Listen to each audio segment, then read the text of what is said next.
لەگەڵ ڕاوەستانی باران هەوڵەکانی هاوکاریکردنی خەڵکی لە هیوستن بەردەوامە. کۆمیسیۆنی مافەکانی مرۆڤی سەربەنەتەوە یەکگرتوەکان داوای ڕزگارکردنێکی پارێزراوانەی خەڵکی سیڤیل لە ڕەقە دەکات. موسڵمانەکان لە سەرانسەری جیهاندا مەراسیمەکانی یەکەم ڕۆژی جەژنی قوربان دەست پێ دەکەن.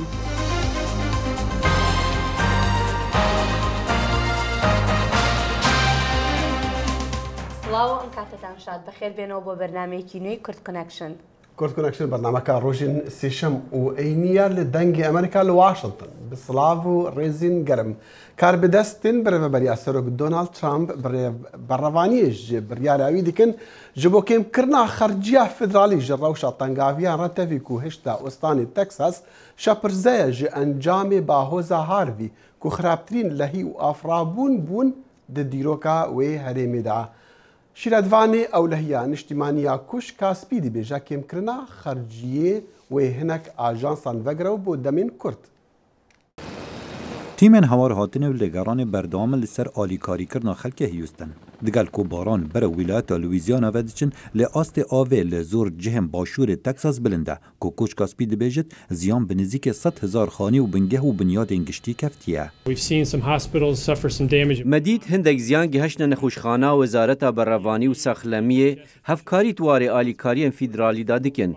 Nizîkî 7,000 nexweşan heye bû cih û çavdêriyeka baştir êne ve guhastin. Şîretvanê parastina navxwî li Koçka spî Tom Bossert beravanî ji nexşa Serok Trump kir bû kêmkirina alîkariyên Ajansa Pirêvebirina Awarteya Federal û got merema serokî kêmkirina xerciya diravê federal e û mebesta wî Texas bû ku zor wîlayet alîkariya wan dikin. Ez zanim 28 tîmên lêkolînê ji 16 wîlayetan hatine Texas bû alîkariyê. Koçka spî ragihand Serok Trump $1 milyon ji parê xwe bû bizavên alîkariyên Texas kirine diyarî. Serokî daxwaz kir digel hewa behs bikem ji ber ku hewa gelek lêkolîn û rapor çêkirine derbarê baştirîn rêxistinên alîkariyan. Serok daxwaza pêşniyazên hewa dike bû pêşkêşkirina alîkariyên baştir. Piştî teqîneke li kargeha keristên kîmyawî polîsê devera Harrisya wîlayeta Texas daxwaz ji xelkê Grospî kir ji devera nizîkî cihê teqînê dûr bikevin û piştrast kir ku gaza ji encama teqînê derkeftî nekujek e. Karbidestên kompanya Arkema û polîsê Harris danzanîn got gaza ji agirê kompanya kîmyawî derdikeve nejehriye û bi tenê niha hewl tê kirin da got agir belav nebe. Tevaya civakên Amerîka destê alîkariya bû xelkê Houston dirêj dikin û ji wana civaka musilmanan. Navenda werzişiya musilmanan ahenga cejna qurbanê helweşan da cihî bû awarên bahoza Harvey bikin. Helbet ev erkême hemiyan e em sexbêriya teva xelkî bikin. Bahoza Harvey bikêmî ve 37 kes kuştin û karbidest bawer dikin hijmara qurbaniyan zêdetir bit. Xalid Fetah, Dengê Amerîka. هەر سەبارەت بە زریانی هاروی و زیانەکانی لە هیوستن تەکساسەوە ئێستا بە ڕێگای سکایپ خورشید ئاکرەیمان لەگەڵدایە لە شاری هیوستن کە بەهۆی ئەو زریانەوە ناچار بوو ماڵی خۆی بەجێ بهێڵێت. کاک خورشید ئەم کاتت باش؟ خۆش بیا خۆش سپاس. کاک خورشید سەرەتا دەمەوێت پێمان بڵێ کە ئێستا توانیوتە بگەڕیتەوە ماڵی خۆت یا هێشتانە؟ ناوەڵا ئەگەدار ئێمان کردووە حتا ئێمە ناتوانین هەتا 7 ڕۆژی تر بگەڕێنەوە بە ماڵی خۆمان. باشەوەکو ئاگاد لێبێت ماڵەکەتان ئاوی تێچۆ یان هەتەنها بەهۆی بەرزبوونەوەی ئاو لە گەڕەکەکانایە؟ وەڵە بەس بەهۆی ناو لە ئاو نەگەشتی ماڵەکەم بەڵام بەهۆی ئاو زۆر بەرز بووە لە شارعەکان ئەمانە. باشە کاک خورشید وەکو ئاگاد لێبێ چەند کوردی تر لە هیوستن هەن کە بەو شێوەیە ئەم زریانە کاری تێکرد بێتن؟ بەخۆ 3 ماڵی کورد فەقیرانە هەمویان تەدمیر بووینە بەڕاستی ئاو زۆر چوو ناو ماڵیان. باشە هیچ لایەنێک کۆمەک و هاوکاریانی کردووە؟ بەخۆ ئەرێ وەڵی لێرە فیما ئەنشورەنس هەیە ئەوە حکومەت لەلای حکومەت یارمەتی ئەدەن. بەڵێ ئێمەش لێرەش کمیونیتی کورد ئێمە هەمانە لێرە هەمووان مساعدەی ئەوان دەکەین ئینشاڵڵا. بەڵێ باشە کاک خورشید ئێستا کە جەنابتان لە ماڵی خۆتان نەماون ئایا شوێنێکتان بۆ دابین کراوە؟ بەخۆ دادین کراوە بەڵام تەمام مالی کچەکەم لێرەیە من چمە ئێستا لە مالی کچەکەمە لەوێ بەرزە ئەو لەوێ نەیگرت بەشێ من و کوڕەکەم هەردووکمان هاتینە مالی کچەکەم. بەڵێ باشە ئەی وەکو ڕەوشی ناو شارەکە ئێستا چۆنە ینی با بڵین ئاساییە ژیان بەڕێوە ئەچێ لەوێ بۆ نمونە بۆ شتکڕین پێداویستێ تایبەتەکانی ژیان بازار و شت هەیە؟ بەخۆ بازار شت هەیە بەڵام هەموو شتێک بەدەست ناکەویزنی تراوەیە عالم پانێک دەبیت ینی عاجزە لە ماڵی خۆی دەردەچیتن شیر بەدەست ناکەوی هەندێک جار بنزین سرەوە هەیە ئەوەیە ئیتر. باشە ئەی کاک خورشید با بڵین لە پاش سەردانەکەی سەرۆک ترامپ بۆ ئەوێ چ کاردانەوەیەک هەبوو لە ناو خەڵکە؟ بەخوای تر ناتی هەیستن هەتا ئێستا لە چوو بوو شارێکی تر لە کۆرپس کریستی بەس علا ئەساس بە تەماس بینێ بێتن بۆ هیستن. بەڵام پەیمانیشی داوە کە با بڵین هاوکاری بکرێت با بڵین لەلایەن حکوومەتەوە. دۆناڵد ترامپ پرزیدنت دۆناڵد ترامپ هیچ تەقسیری نەکردووە و ئینشاڵڵا زیاتریش دەکەم. بەڵێ باشە کا خورشید پێتان نەگوتراوە لەلایەن کاربەدەستانی شارەکەەوە کە چەندێکی تری پێدەچێت تاوەکو بتوانن بگەڕێنەوە ماڵەکانی خۆتان؟ بەلەوەڵە بەمای مەگوتوە احتیمالە حتا 9 مانگ سپتمبەر یاڵە بگەڕێنەوە زۆر خراپ بووە زۆر. بەڵێ باشە کا خورشید ماڵی کچەکەشت کە جەنابەت دەڵێ ئێستا لە ماڵی کچەکەتی ئەوانیش هەر لە هیوستنن؟ بەڵێ ئەوان لە هیوستن بەڵام لە منتەقەیەکن تۆزێک بەرزن بەڕاستی ئاو نایگرێوێت. کەواتە هەموو شوێنەکان وەکو یەک با بڵین زریانەکە کاری تێ نەکردوون؟ نەخێر بەڵام وەختی ئێمە دەرچوین تا ئێمە بە بەلام دەرچوین هەندێ بەڕاست.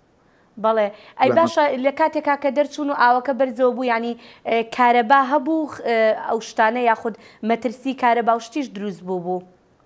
وەڵای ئێمە کارەبا نەگوژەوە بەڕاستی بەڵام لە هەندێک شوێنی تر بەڕاستی زۆر ئەزیێت بووم کارەبان نەبوو 3-4 ڕۆژ ئەزانم مالی برادێکی کورد تەلەفۆنیان کە گوتی کاکە بە 3 ڕۆژە کارەبام نییە بەڕاستی. بەڵێ باشە کاک خورشید هیوادارین هەرچی زووترە بگەڕێنەوە ماڵی خۆتان و لەوێ پارێزراو بن. زۆر سپاس بۆ ئەم دەرفەتە. سپاسەکەین کاتێکی خۆش. سەرۆکی تورکیا ڕەجەب تەیب ئەردۆگان دەبێژە بڕیارە دادگەهاکە ئەمریکیش بۆ تاوانبارکردنا 19 کەسان بتوند و تیژیان 15 جوان ئەندامن ئەولەهەیە تورکێنە شەرمەزاریە. داخوایانیا سەرۆک ئەردۆگان ئیرۆ ئەینی بەرسف بوو ژێ حکمێ دەستەیە سوندخوارین واشنگتن ڕاک و تاوانبارکردنا 19 ئەندامین تیمی ئەولەهەیە ئەردۆگان بتوند و تیژیان لە دەمێ سەرداناوی ji bo Amerîka li meha pênc gulanê wan 19 nûbadarin Erdogan êrîş kire ser xwepêşanderan û çend ji wan xwepêşanderan birîndar kirin. Îro Erdogan got wan nûbadaran ew parast ji endamên komaleka nedestûrday ya Kurd piştî ku polîsên Washington neşyayê wî biparêzin. Yek ji tawanbaran serokê tîmê ewlehiya Erdogan e. Erdogan dibêje biryara dadgehê nîşana diyar û şermezariyeka çawa sistemê dadweriya Amerîka kar dike û ew ê wê pirsê digel Serok Trump behs bike li demê seredana wî ji bo New Yorkê vê mehê. کاروانێکی نزیکەی 300 چەکداری داعش و خێزانەکانیان ناچار بوون بگەڕێنەوە بۆ سنووری لوبنان لەگەڵ سووریا. ئەوان هەوڵیان دەدا بگەنە شوێنێکی ژێر دەسەڵاتی داعش لە ڕۆژهەڵاتی سووریا بەپێی ئەو ئاگربەسەی کە لەگەڵ لەشکری سووریا و حزبوڵای لوبناندا کردبیان. ئەوان لەلایەن فڕۆکە جەنگیەکانی هێزی هاوپەیمانان بەڕێبەرایەتی ئەمریکاوە ڕێگەیان لێگیرا. ئەو خێزانانە لە ڕۆژی دووشەمە سنووری نێوان سووریا و لوبنانیان بەجێ هێشت و لە نزیک حومەیما ڕێگەیان لێگیرا. وملیتانên Komala Dewleta İslamî Daeş ku ji Mosul û Tillafirê diravin û rû dikin devera çayê Hemrîn lê ew bi roj nikarin çalakiyan bikin ji ber êrişên firokên hevpeymanan.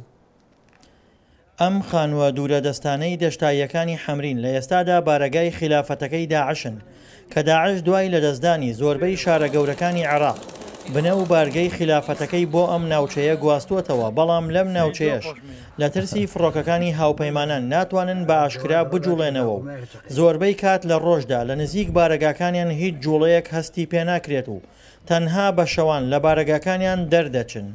وڵایەتی جەبەل پێم وایە لە دوای شکستی مووسڵ ئەو هێزانێک کە لە مووسڵ ڕایان کردو و هەڵاتونە ئەو هێزانێکە لە تکریت و ئەو دەوروبەری هەڵاتونە لەو سنێرە کۆبووینەوە هەر لە حەویجەوە بەرە و جەبەل حەبریت کە درێژە بێتەوە بۆ منتقای قەرەتەپە و گوڵاڵە و ئەو شوێنانە هێزیان لۆکۆ کردەوە. ئەم بینا ڕووخاوەش کە بە دەواجنەکەی ناوچەی زەرگەی خوڕمات و ناسراو بووە و یەکێک بووە لە بارەگا سەرەکیەکانی داعش چەند شەوێک لەمەوبەر کەوتە بەر بۆمبارانی چڕی فڕۆکەکانی هاوپەیمانان هەر بۆیە ئەو بردومانە چڕە هێندەی تر چەکدارانی داعشی بە ئاگاهێنایەوە.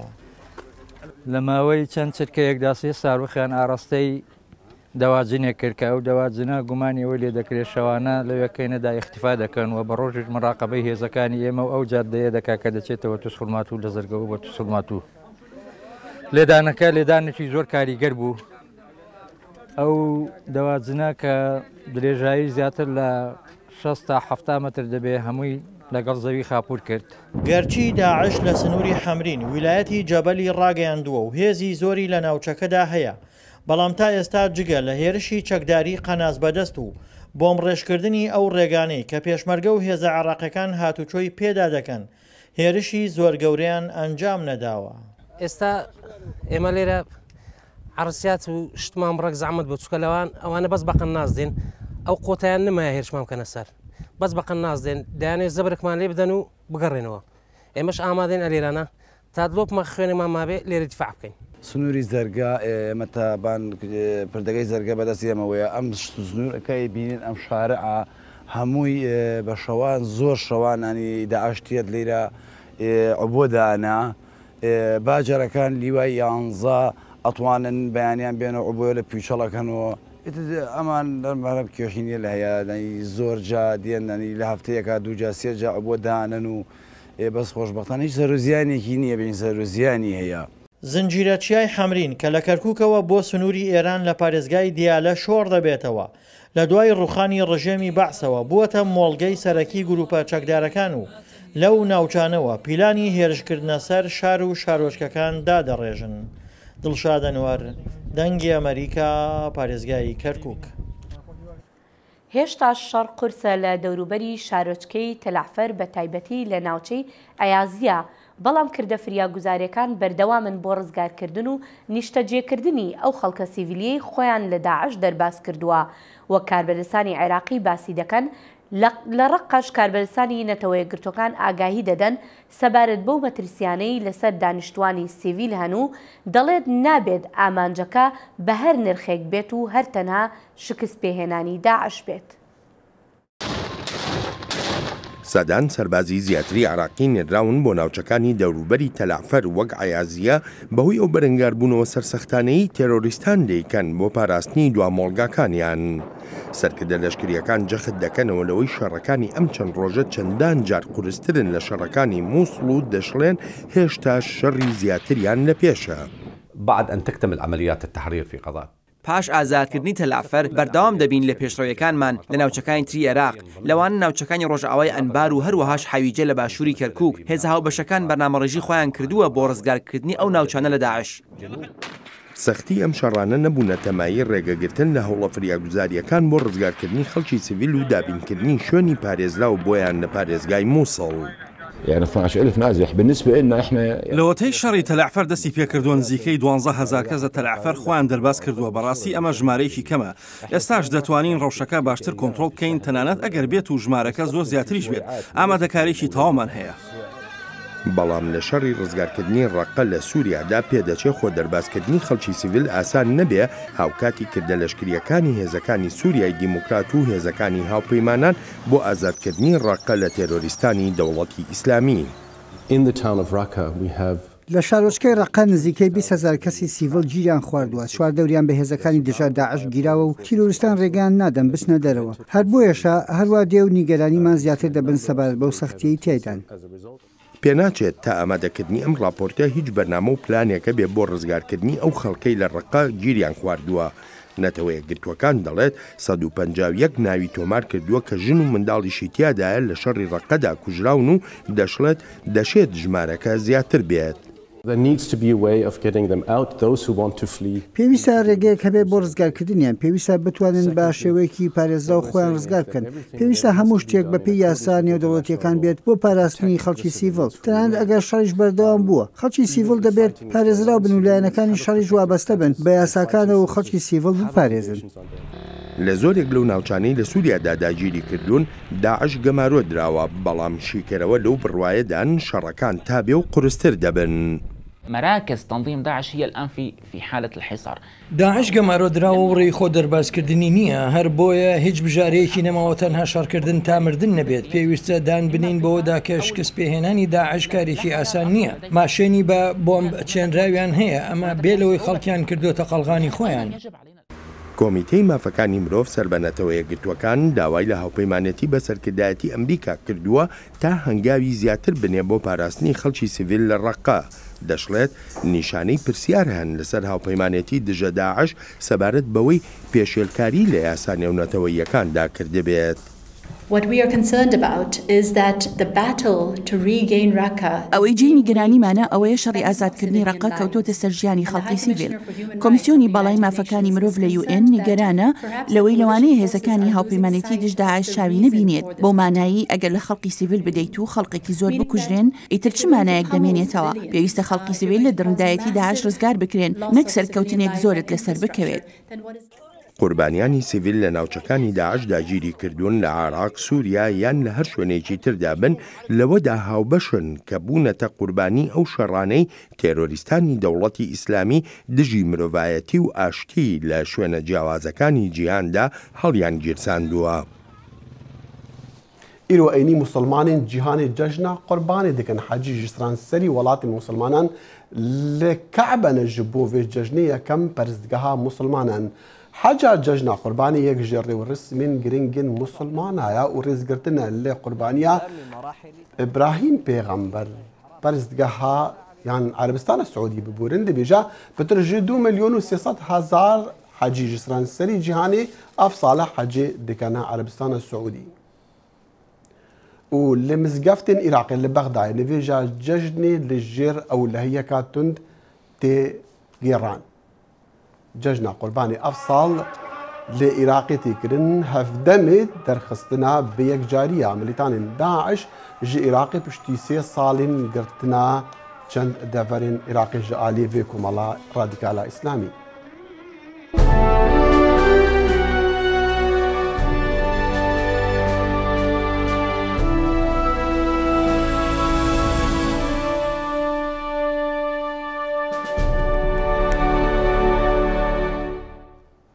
Li Herêma Kurdistana Iraqê van heyeman tund û tîjî li dijî rojnamavanan û dezgehên ragihandinê her zêde dibin.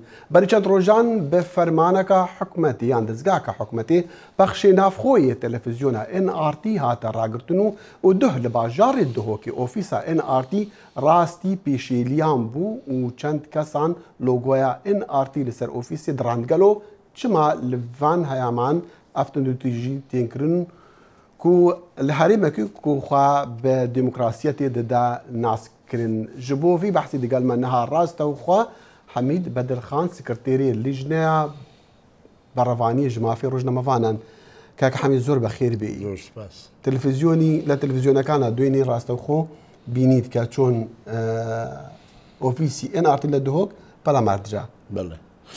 بەداخەوە ئێمە وەکو سکرتارەتی لیژنەی داکۆچی لە مافی ڕۆژنامەنووسانی ئازادی ڕۆژنامەنووسی لە سندیکای ڕۆژنامەنووسانی کوردستان ئێمە هەر پێشێرکارێک بەرامبەر هەر کەناڵێکی ڕاگەیاندن بەرامبەر هەر ڕۆژنامەنووسێک بکرێت ئێمە ئیدانە و سەرکۆنەی دەکەینە بەرامبەرەوەی کە ئەمە دش بە یاسای ژمارە 35 کاری ڕۆژنامەنووسیەکە لە ساڵی 2007 لە پەرلەمانی کوردستان دەرچووە بۆیە نەک هەر کەناڵی NRT بەڵکو هەر کەناڵێکی دیکە دابخرێت چونکە بەپێی یاساکە نابێت دابخرێ و هەر ڕۆژنامەنووسێکیش زیندانی ناکرێت تا سندیکای ڕۆژنامەنووسانی لێ ئاگادار نەکرێتەوە.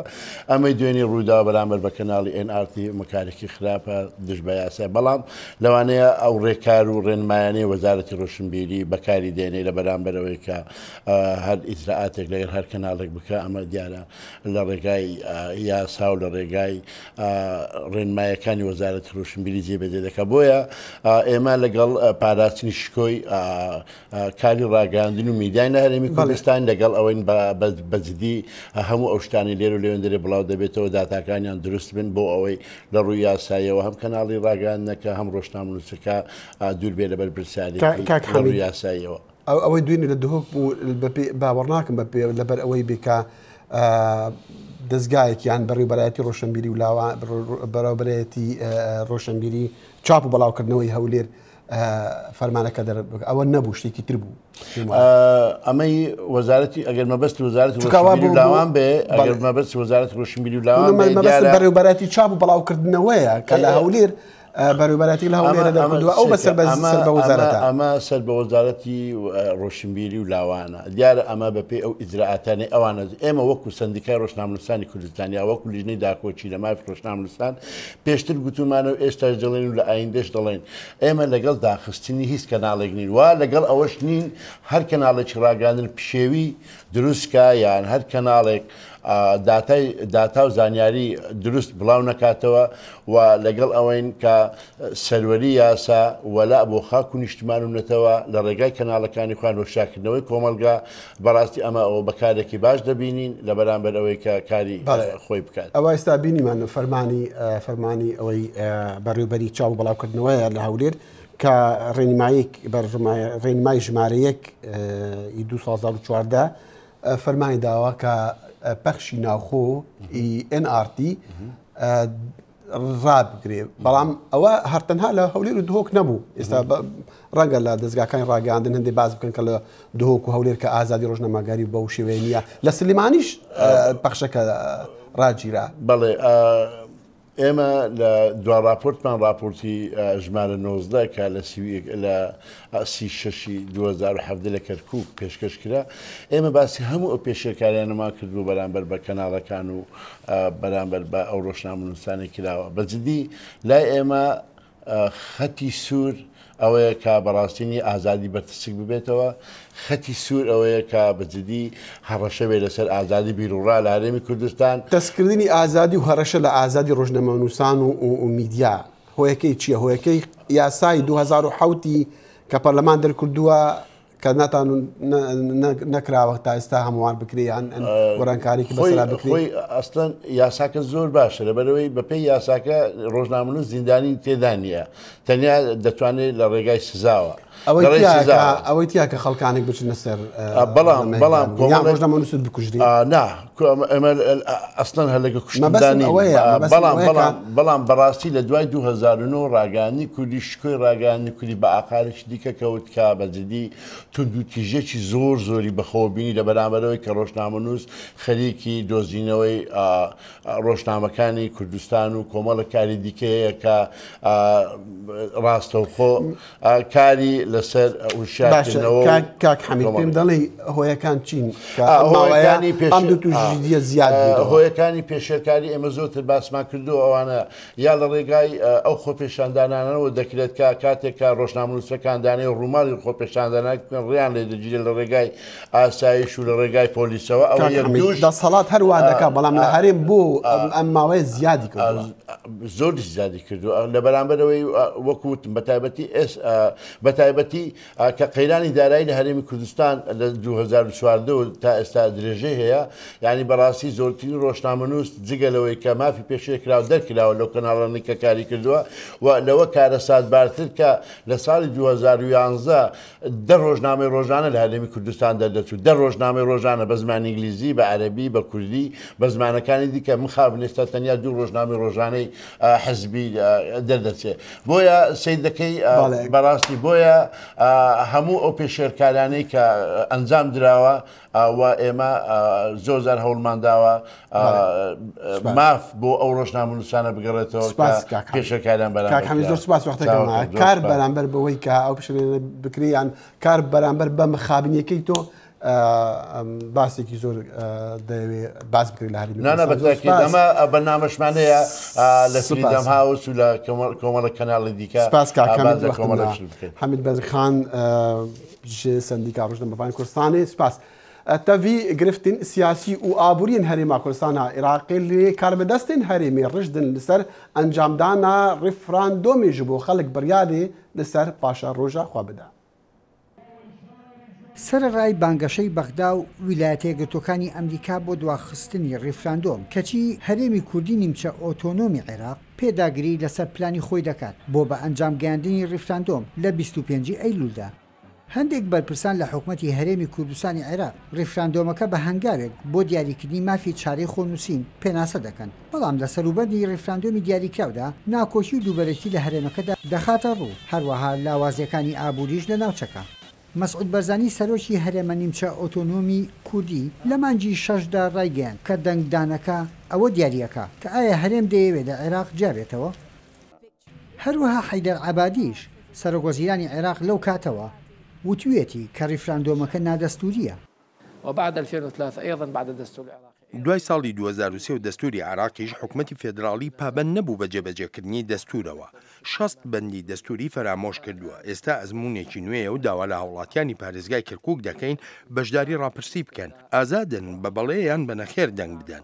پارێزگای کەرکووک کە پێکاتی عەرەب و کورد و تورکمان لە خۆگرێت دەبێتە خاڵێکی سەرەکی لە ڕیفراندۆمەکەدا.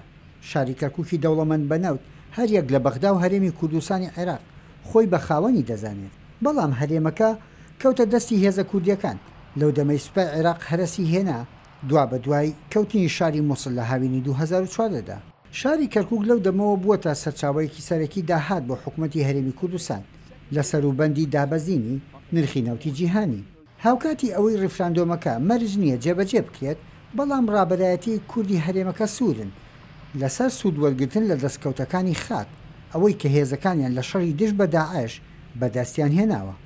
هاوکات بەرپرسانی کەرکووک گوتیان ئەوان بە تەواوی ڕیفراندۆم ڕەدەکەنەوە. التركمان يرفضون رفضا قاطعا. تورکمان بە تەواوەتی بڕیارەکەی پارێزگای کەرکووک ڕەت دەکەینەوە بە ئەنجامدانی ڕەفراندۆم لە کەرکووک لە 25 ئەیلول کە لە هەرێمی کوردستان بەڕێوە دەچێت. ئێمە کەرکووک بە بەشێک لە کوردستان نازانین، بۆیە ئەنجامدانی ڕەفراندۆم لە کەرکووک مەترسیدارە و کێشە لە نێو کەرکووک و بەغدای پێتەخت دروست دەکات. أنا طلبت بشكل رسمي من بە شێوەیەکی فەرمی داوام کرد بە ڕوانین لە بارودۆخی عەرەب لە کەرکووک بە داگیرکردنی خان و زەوی زارەکانیان لەلایەن داعشەوە ئەو بابەتە دوا بخرێت تا ئەو کاتەی گفتوگۆ و ڕاگۆڕینەوە لەگەڵ پێکهاتەکانی تردا دەکرێت. بەر لە ڕیفراندۆمەکە گرژی و ئاڵۆزیەکان لەگەڵ وڵاتانی هاوسەی هەرێمی کوردستان بەرەو هەڵکشان چووە، بەڵام هێشتا هەرێمی کوردستان سوورە لە بەڕێوەچوونی ڕاپرسیەکە.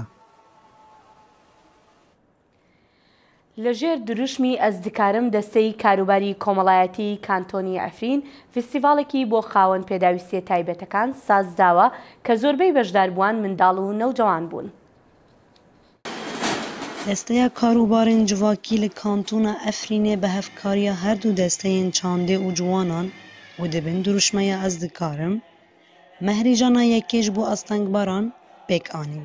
Di mehrîcana ku bi navê hêvî hat eldarxistin de, tevî malbatên wan bi sedan astengber û xwediyên pêdiviyên taybet ku piraniya wan zarokên beşdar bûn. Herwiha nûnerên deste û saziyên rêveberiya Xweser û saziyên sivîl amade bûn. هدفا ما جبه فستیفاله بو ام شاهید دل به زاروک ناکن زاروکن بو ام دوان را دبن هون دکارن هر تشتی بکن و ام وقت جو شکه بدن وانا و یه دیتر ام بالا منظمات نوبنتوی یه مرباهی ام بکشینن سرده فیاته بو ام کانه بن هنکی آلیکاری وان بکن برپرسین بر خستن کرنا مهریجانه گرینگیاوی آنین زمان کو آرمانجا وانه کسین خودی پێدەویین تایبەت تەولی civakê bikin û bidin nîşandan ku ew jî xwedî vîn û kanînin û bang li rêxistinên pêwendîdar kirin ta destê alîkariyê dirêjî wan bikin. مخصوص ام دلي وان شاهي بكن ام معنوياتي وان بلند بكن لانه دريك اسنادو هنا مواهب نخوهنا مخصوص ام مواهبنا وان بدن اولي جبو ملت نصبك جبو جمعيات ومنظمات دريخه بدن دريك اسناد دستك بدن وان وبوان رالي كار ببن د مهرجان دا ورزش و هنر هاتن پیشاندان هر وها استنگبران کانین و شارازاین خو ین ویژه‌ی هنری پیشکش کردن كيف خاش بيمه بتشتي دوان مسرحي دونات خصم سال بسال چيكه هرچندی خودی پێدەویین تایبەت بن کەسین ئاستەنگبەر لە کانتۆنە ئەفرینی هاتن جەمهەر و نامەیە خۆڤە گوتن و سەرەناڤاوی ئەز دکارم بوو تاژ civakê را bêjin ti astengî li hember vîna însan nabe rêgir. Newroz Reşo, dengê Amerîka, Efrîn. بهیویا ژیانێکە خۆش وان زاڕوان و گشتان هەتا سێشەمبێ قەد حافیز کاتێکی خۆش و هیوای جەژنێکی خۆش بۆ هەموو لایەک.